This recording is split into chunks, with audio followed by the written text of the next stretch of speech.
When it comes to learning, teachers set instructional routines that students respond to under the basis of language and vocabulary. But what if the foundations for this are rocky and middle school students aren't getting the important language learning they need?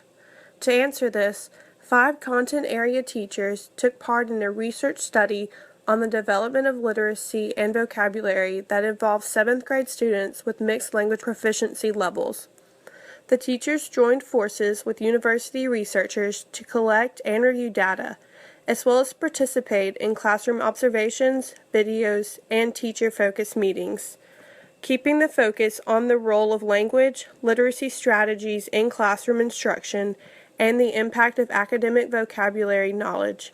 Inquiry questions that were kept in mind included: what language strategies are chosen by teachers to integrate into word identification, vocabulary, and reading comprehension strategies, as well as, does the use of increased language interaction for vocabulary create a significant change in students' reading competencies?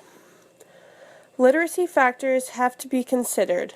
Reading comprehension and oral vocabulary knowledge are directly affected by classroom experiences and activities. Teachers have to constantly discover new knowledge and strategies in order to add and adjust to their already in place literacy teachings in their classroom. This is extremely vital for teachers in content areas that literacy isn't the #1 concern, for example, science and history. Teachers in all content areas must be given the opportunity to interact with marginalized students to greatly comprehend and assess all possible literacy and vocabulary needs. The university researchers of this study were a literacy program coordinator and department chair who both facilitated the study and collected, researched, and recorded all qualitative and quantitative data to uncover the trends among the teachers in classrooms. They made classroom observations in each class twice a month for 50 minutes each. They videotaped the classes and led teacher focus groups twice a month.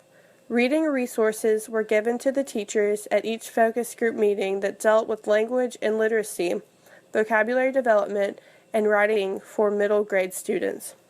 A main focus was on both Spanish and English, as well as classroom talks to provide evidence bases. In the classes, the researcher taught one full class once per week in which they taught the new strategy, then split the class into 2 smaller groups to further the new strategy with hands-on activities. The teacher took one group and the researcher took the other.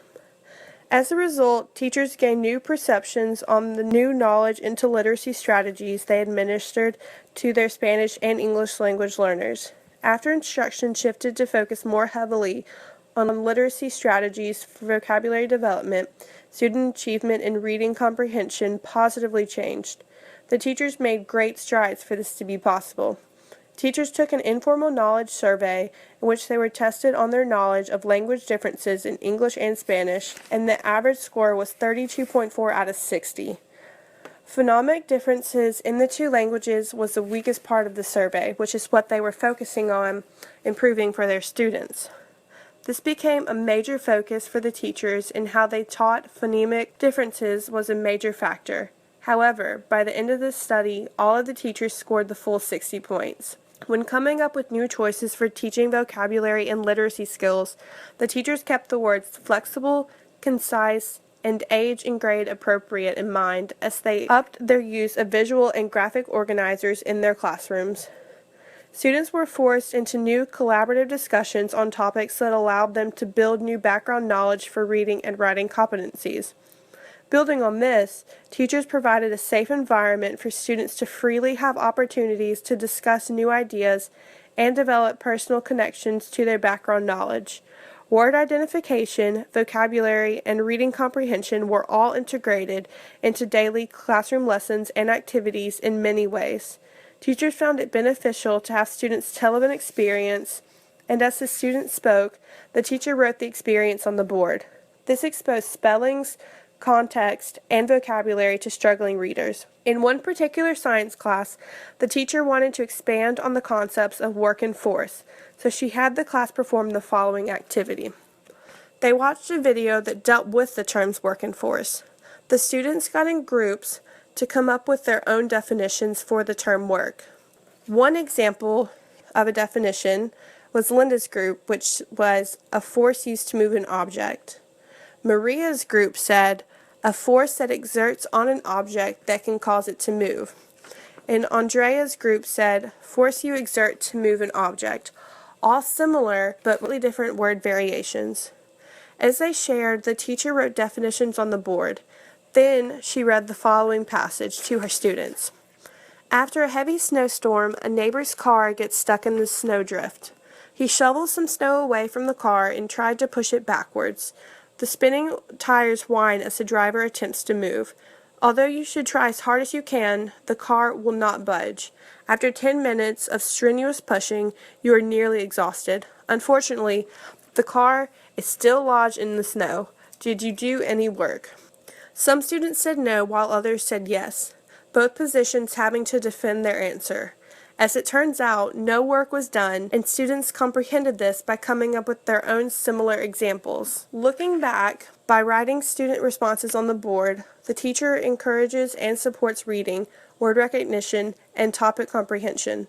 The discussion always remained text-based, and it gave students an opportunity to connect with the content material. Another example included teachers motivating students to activate their own knowledge for the purpose of defending their ideas with anticipation guides. This way, it was a form of pre-reading where they wrote what they anticipated was going to happen in their stories, which sparked interest for them. Following this study, a positive change occurred in the students' reading competency scores as a result of teachers becoming more focused on their instruction to meet students' vocabulary needs. Teachers changed their talking format to better reach their students. With the new increased time for language and vocabulary instruction and practice, second language learners and struggling readers greatly improved. All it took was the time to build students' language to give them the support they needed to achieve.